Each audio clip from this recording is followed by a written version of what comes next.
Indépendance. Mesdames, Messieurs, on va maintenant passer à l'objet de notre rencontre de ce jour. Le thème général de cette matinée, c'est le budget national, ou l'expression donnée par M. Adolphe Mouzito, ancien ministre du budget. Hubert l'a dit tout à l'heure, chaque ministre du budget avait sa définition du budget et chaque professeur également. Il est également un ancien Premier ministre, c'est-à-dire celui-là même qui a l'obligation constitutionnelle de présenter et de défendre le budget devant l'Assemblée nationale. Mais aujourd'hui, notre exercice n'étant pas politique, nous allons rester scientifiques comme on a toujours été, et c'est à un scientifique qui a été également aux affaires que nous avions fait appel pour qu'il puisse nous éclairer comment est-ce que, au niveau du gouvernement, on allie les connaissances scientifiques et les impératifs de la politique. Monsieur le Premier ministre, vous avez la parole pour votre exposé. Je voudrais avant toute chose m'acquitter de l'agréable devoir, celui de remercier le groupe Potentiel de m'avoir invité à partager avec vous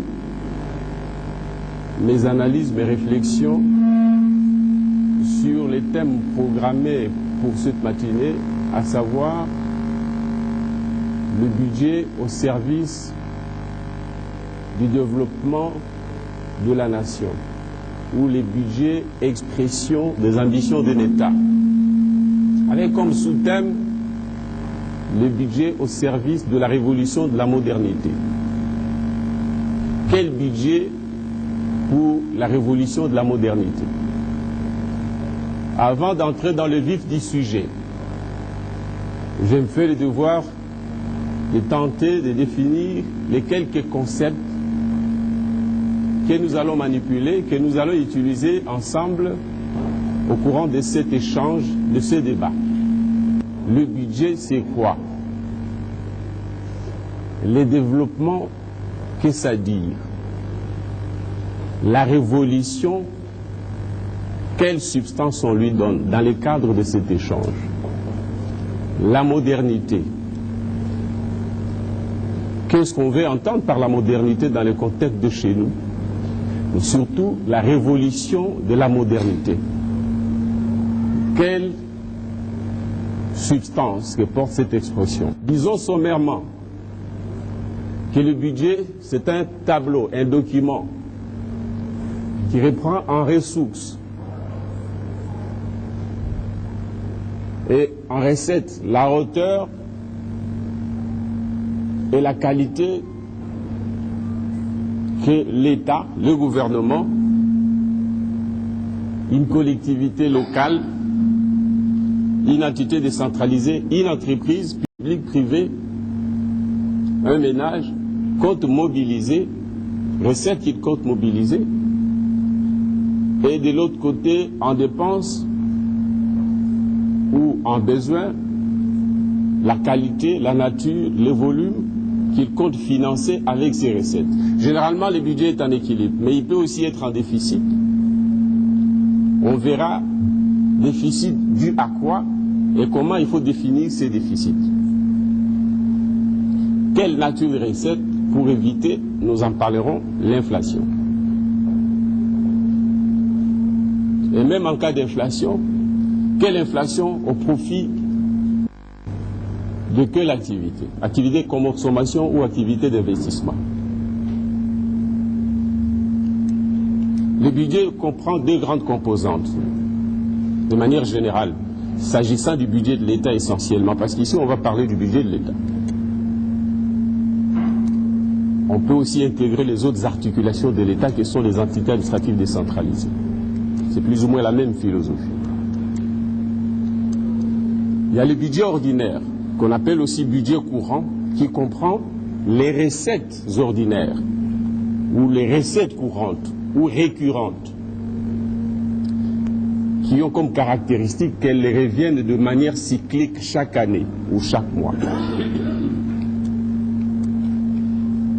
Et qui comprend aussi en dépenses les dépenses courantes, récurrentes, ordinaires. Les recettes ordinaires, naturellement, c'est les recettes de la fiscalité. Impôts, taxes, recettes de douane, recettes administratives, domaniales de participation, les recettes qui reviennent de manière cyclique, qui sont sûres pour un État et qui doivent financer les dépenses tout aussi courantes, c'est-à-dire qui sont cycliques, à savoir le fonctionnement de l'État, les salaires des fonctionnaires, etc. Et certains besoins sociaux, des bases. Ça, c'est le budget ordinaire. Obligatoirement, il doit être en équilibre. Parce que s'il y a un déséquilibre, ça signifie qu'il y a des dépenses qui sont déséquilibrées dans le sens de dépenses qui sont excédentaires. Ça signifie que la différence des dépenses devrait être financée par des ressources qui ne sont pas courantes, mais qui sont par contre exceptionnelles. Nous dirons en quoi consistent les dépenses, plutôt les recettes exceptionnelles ou des recettes extraordinaires. Ensuite, il y a le budget d'investissement, comme je l'ai dit. Le budget d'investissement correspond en fait à des dépenses d'investissement pour les longs termes, infrastructures, etc. Ce budget est financé aussi par des recettes qu'on appelle extraordinaires, qui se caractérisent, contrairement aux recettes ordinaires, par le fait que ce n'est pas des recettes récurrentes, courantes, qui viennent régulièrement, mais c'est des recettes qui viennent ou ne peuvent pas venir, mais pour cet exercice-là, on les aligne. Ces recettes sont faites des produits des emprunts et des dons. Comme vous savez, on ne peut pas, je viens de parler de l'équilibre du budget ordinaire, on ne peut pas utiliser l'emprunt pour payer les salaires. Donc il faut un équilibre du budget ordinaire, qu'il n'y ait pas de dépenses excédentaires au niveau des dépenses, au niveau du budget, de budget courant ou budget ordinaire, pour éviter de se voir obligé de recourir à l'endettement, comme cela nous est arrivé quelquefois, ou aux dons pour financer les dépenses additionnelles qui ne le sont pas par les recettes courantes. Donc, la deuxième composante du budget, c'est le budget extraordinaire ou budget d'investissement, qui sont financés par des emprunts ou des dons. Comme l'a dit mon collègue d'à côté, la somme des recettes et les dépenses peuvent se voir en déséquilibre dans la mesure où une partie des dépenses ne sont pas couvertes par des recettes. C'est alors qu'on recourt au financement, qui peut être intérieur ou extérieur, mais en tout cas au financement, dont la nature influe sur le comportement de la monnaie.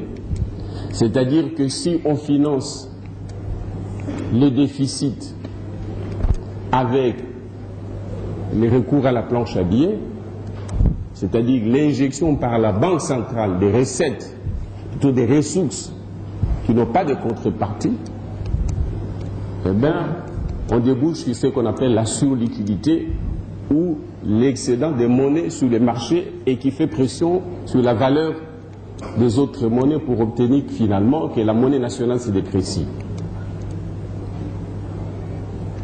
Les développements. C'est quoi les développements? Sommairement, je peux dire le développement, c'est un processus ou un résultat en termes quantitatifs et ou qualitatifs qui part d'un niveau de pauvreté ou de sous-développement à un niveau de développement se traduisant par l'augmentation de la richesse du pays, le revenu national, par l'augmentation de la capacité du pays en termes d'infrastructures, mais qui finalement débouche sur le bien-être matériel, culturel, social, etc. Le développement est très différent de la croissance, parce que la croissance est essentiellement quantitative et consiste dans l'augmentation d'une année à l'autre de la richesse générée par le pays. Mais cette richesse additionnelle, ces revenus, additionnel ne correspond pas nécessairement à l'amélioration des conditions de vie des populations ou de l'ensemble de la population. C'est progressivement que cet accroissement des richesses peut entraîner le bien-être matériel au fur et à mesure qu'il influe sur la capacité productive, sur les conditions de travail de la population, les conditions sociales et autres. C'est ça donc le développement, mais qui est différent comme je l'ai dit, de la croissance. C'est ainsi que de manière générale, vous entendrez parler d'un taux de croissance à 2 chiffres. Le pays peut voir sa richesse augmenter sans que cette augmentation de richesse influe directement ou à court terme en tout cas à l'amélioration des conditions de vie des gens. L'amélioration des conditions de vie des gens signifie que cet accroissement des richesses débouche sur la création des emplois pour permettre à tout le monde de participer à la production comme salariés, notamment, de sorte que ce n'est qu'en travaillant qu'on peut avoir un revenu et participer à l'effort national pour accéder aussi aux autres services de l'État, la santé, l'enseignement, etc. La révolution. C'est quoi la révolution? Nous avons plusieurs catégories de révolutions. On a les révolutions politiques. On a les révolutions économiques et sociales, voire culturelles. On a des révolutions industrielles, socio-industrielles qui s'apparentent aux révolutions économiques. S'agissant de la révolution politique, on peut prendre l'exemple de la Révolution française. Généralement, c'est des changements au plan politique qui sont brutals, qui consistent dans un groupe à en renverser un autre groupe sur le plan politique, qui débouchent sur les changements des institutions, des régimes politiques, des régimes sociaux. C'est ainsi que la Révolution française, par exemple, qui a été une mutation sociopolitique, a consisté dans le renversement par des paysans, des ouvriers, du régime monarchique, de la monarchie ou de la royauté, pour la remplacer ou les remplacer par les régimes sociaux appelés la République. Le premier, c'est-à-dire la monarchie comme régime, consistait dans ce que le pouvoir appartenait à un individu, à un roi, il se transmettait héréditairement et que l'ensemble de la population était faite des sujets et sous le dictat d'un individu qui a hérité du pouvoir des dieux des ancêtres. Alors que la République, c'est le contraire, en ce que pour la République, le pouvoir vient du peuple, c'est le peuple qui est le souverain, et non pas l'individu, comme c'est le cas dans la monarchie. C'est lui le souverain, et la direction politique de l'État n'est que mandataire recevant la souveraineté de ce peuple-là au second degré, et que donc ce pouvoir-là, la République, consiste dans ce que le pouvoir vient du peuple par les élections et que le mandataire ait un mandat limité et qu'en contrepartie qu'il soit obligé de rendre compte. C'était une révolution. On a connu aussi chez nous ce qu'on a appelé faussement une révolution, qui a consisté aussi dans une rupture et le renversement d'un régime par un autre, sauf que cette fois-là c'était l'inverse, c'est-à-dire que la République a été renversée par une monarchie, pour ne pas dire une oligarchie. On ne peut pas appeler ça révolution parce que la révolution suppose une évolution qualitative. On a la révolution culturelle chinoise, on a eu la révolution soviétique, etc. En tout cas, c'est des changements brusques sur le plan des régimes politiques, qui débouchent aussi sur les régimes, les changements des régimes économiques, éventuellement. Il y a aussi la révolution industrielle, économique, etc. En fait, qui est un changement relativement rapide, brusque, qui consiste dans la modernité, les changements des méthodes de travail, des systèmes de travail, des repères, l'évolution sur le plan technologique, l'évolution aussi sur le plan du système économique, en ce que les systèmes deviennent plus performants et peuvent réaliser un peu plus de production, plus de richesses, avec une main-d'œuvre qui est gérée différemment grâce au changement du mode de production et des outils de production. Ça débouche aussi sur le développement. Donc les concepts modernité, révolution, développement vont plus ou moins ensemble, les uns impliquent les autres. De sorte que s'agissant de la révolution de la modernité chez nous, mon entendement est qu'il s'agit pour l'actuelle majorité, le président de la République, de penser que l'expansion du pays, son évolution, son développement passe par des valeurs universelles qui consistent à recourir aux nouvelles technologies, à la modernité, à des nouvelles normes universitaires, plutôt universelles de gestion du pays. Un peu, c'est une pensée politique, une idéologie, je force le mot, qui prend les contre-pieds d'une autre idéologie qui a prévalu dans ce pays.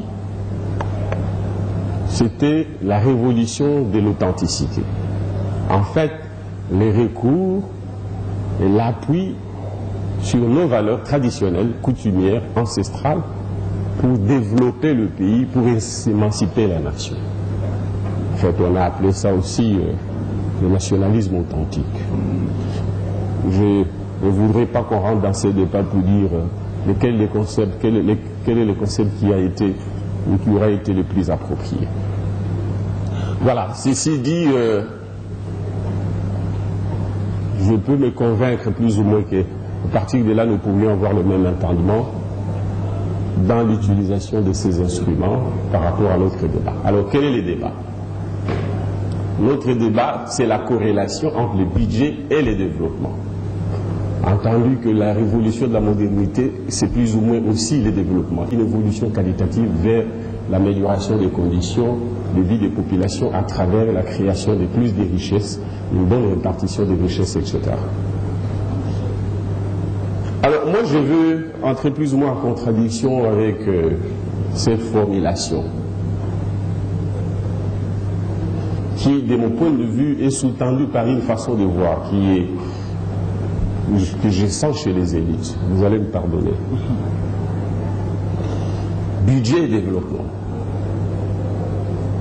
Le budget au service du développement, cela présuppose que nous sommes un pays en développement. Un pays qui n'attend qu'à être développé et pour lequel il faut un budget, un bon budget. Il suffit d'avoir un bon budget qui d'ailleurs lui-même dépend du développement parce que le budget est financé par le revenu national. Sa hauteur en dépend. Et réciproquement, le développement dépend du budget. Mais est-ce que nous sommes un pays en développement? Parce que la tendance pour les élites, moi je souffre beaucoup de ça, de par mon expérience du gouvernement, notre élite, nos populations ont l'impression que ce pays a une économie, a un État qu'il faut tout simplement gérer et améliorer ce qu'on appelle le panier de la ménagère, obtenir ce que j'ai vu dans la presse, la requalification du vécu quotidien des populations, le panier de la ménagère. Je ne suis pas de cette opinion. Nous n'avons pas d'économie en tant que système. Nous n'avons pas un État qui en fait n'est qu'en construction. Alors si nous sommes d'accord que nous n'avons pas une économie, d'où les débats, nous n'avons pas un État qui est en construction comme l'économie elle-même est en construction en tant que système, à partir de ce moment-là, la problématique du budget, les priorités du budget sont ceux ou celles de parachever le processus d'édification de la nation à travers la construction de l'État, construction qu'il faut parachever, et la construction d'une économie pour ainsi amorcer à partir de là un développement. Même si je sais, là j'ai une nuance, qu'en même temps que nous sommes en train de construire l'économie, il y a des aspects de développement en termes d'expansion de la production. En même temps qu'on finance l'expansion de la capacité de production, nous pouvons sécréter de plus en plus de richesses. De sorte que la frontière entre l'accroissement de la capacité de production, entendez, la construction des piliers de l'économie, de la matrice sectorielle ou interindustrielle, et le développement, la frontière n'est pas nette. Les deux se tiennent, mais dans le cas de notre pays, la part relative de la phase de construction, de la mise en place de l'économie et du parachèvement de la construction de l'État est plus importante que celle, de sorte que s'agissant de notre revenu national, puisqu'il est faible, très faible, peut-être que par rapport à d'autres pays, j'espère que le tableau viendra, il peut apparaître grand, mais quand on les pondère à la population, on voit que nous sommes parmi les derniers en termes de PIB par tête d'habitant. Cette situation n'est pas tributaire de ce que l'économie est mal gérée, même si elle peut aussi l'être. Oui. On pourra débattre des faiblesses du gouvernement, du mien, des autres, etc. Mais les fondamentaux sont que la faiblesse du revenu national est tributaire plutôt de l'absence d'un cadre macroéconomique, d'un tissu, d'une matrice interindustrielle. Nous le verrons en termes, j'entends par système économique, des secteurs primaires, c'est-à-dire l'agriculture. Nous n'avons pas d'agriculture. Nous n'avons pas un secteur agricole. Nous sommes plutôt une société de cueillette, de ramassage, de pêche. Nous n'avons pas un tissu industriel. On n'en a pas. Encore que pour avoir un tissu industriel, ça présuppose qu'on ait les fiscs et les infrastructures qui portent cette industrie, qui supportent la production, qui irriguent cette production. Nous verrons les chiffres. Pour que l'économie nationale soit fluide, notre économie, nous avons besoin de 90 000 km de route. 90 000 km de route. En général, mais en particulier, 60 000 km de route d'intérêt général. Mais nous n'avons que 10 000, dont 6 viennent d'être réalisés par le gouvernement précédent. L'actuel se propose de financer pour 20 000 km, de sorte que nous atteindrons 30 000 km sur 60 000 des routes d'intérêt général. Je voudrais pas de ces projets les différentes branches d'activité d'une nation. Et quand l'industrie n'achète pas à l'interne ce que vous dépensez en faveur de l'extérieur pour importer ce dont vous avez besoin comme input, si vous n'avez pas les services bancaires, vous êtes obligé d'être financé par le système bancaire extérieur. Nous n'avons pas de banque, nous n'avons pas d'assurance. Le réseau bancaire aujourd'hui est fait de 22 banques qui sont toutes à Kinshasa. Le taux de bancarisation est de 2% au Congo. La moyenne africaine est de 15 millions d'habitants. 1 million seulement ont 1,5 million ont des comptes. Et la majorité sont à Kinshasa. 2%. La moyenne africaine, pour les autres pays africains, la Côte d'Ivoire, le Cameroun, la Zambie, etc., on atteint 25. C'est-à-dire que sur 100 citoyens, zambiens, ivoiriens, 25 ont des banques, chez nous plutôt des comptes. Les volumes de crédit à l'économie, contrepartie du volume de dépôts dans ce pays, c'est autour d'1 milliard de dollars. C'est trop peu. Ça signifie qu'en fait, on n'a pas de marché financier. Nous verrons la relation avec les budgets qui n'a pas de pertinence, quelle que soit la hauteur de ce budget, si celui-ci ne s'intègre pas dans une matrice macroéconomique qui est, pour ce qui est du financement de l'économie, complétée par les systèmes financiers, en ce que, comme vous l'avez entendu en Europe, l'État vit du financement au-delà de ses recettes ordinaires, des investissements, des finances avec des budgets extraordinaires financés par l'emprunt, mais l'emprunt sous les marchés financiers nationaux. Nous déjà, l'État congolais ne peut pas se ressourcer sur les marchés financiers, il est très faible. D'ailleurs, à des conditions financières très prohibitives. Ensuite, que c'est du très très court terme. 1 milliard, voilà le marché financier. Nous verrons le tableau qui indique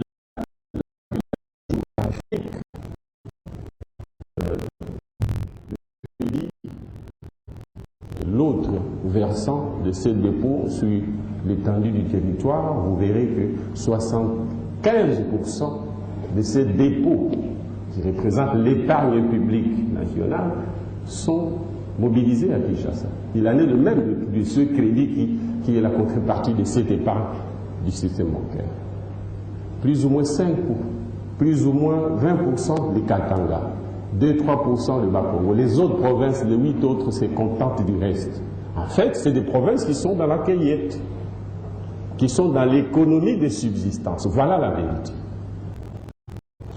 Donc, quand une économie est une économie de subsistance, les entreprises ne peuvent pas s'installer parce qu'il n'y a pas de pouvoir d'achat, il n'y a pas de demande. Si la demande elle est potentielle, elle n'est pas solvable.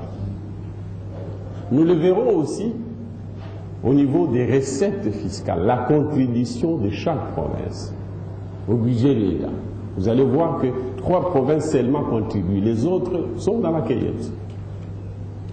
C'est d'ailleurs le même phénomène, dépôt, production, crédit à l'économie, qui s'est traduit aussi au niveau de la structure de la fiscalité à travers les différentes provinces. Nous le verrons aussi au niveau des budgets propres des provinces. Parce que souvent, quand nous parlons de la contribution des provinces au budget de l'État, les gens ont l'impression que les provinces contribuent avec leurs recettes propres au financement de l'État. Non. Il s'agit des recettes de l'État collectées dans les provinces, dans l'assiette de l'État. Les impôts de l'État, quand elles sont collectées au Katanga, on dit que c'est la contribution du Katanga. Non. Les Katanga, les Bandundu, toutes les provinces ont leurs propres actes générateurs, ont leurs propres impôts, dont l'impôt foncier, l'impôt sur les revenus locatifs, l'impôt sur les véhicules, etc., qu'elles ne collectent déjà pas. Parce qu'en fait, j'espère que nous aurons le temps que je vous ai dit les tous propres. C'est la cueillette. Encore que c'est même budget déjà faible. Je peux consolider pour l'exercice 2010-2011, c'est plus ou moins 300 millions de dollars. 300 millions de dollars. En moyenne, plus ou moins, à l'époque, 100 millions pour les Katanga, les autres sont autour d'une moyenne qui va de 30 à 50 millions de dollars, dont les taux d'exécution en termes de mobilisation, ce ne sont que des budgets indicatifs, parce que chacune de ces provinces collecte les ressources et finance des dépenses autour de 20 à 30%. Nos provinces sont faibles, d'où l'État inachevé, parce que l'État au niveau central ne vaut que par les articulations inférieures de cet État. Les provinces sont faibles, sont dans la cueillette. Les autres entités subalternes, n'en parlons pas. Parce que nos territoires, nos villes n'ont pas de budget. Au plan de la matérialité du budget et de l'immatérialité en termes culturels, il n'y a pas de culture de budget. Nous sommes de la cueillette.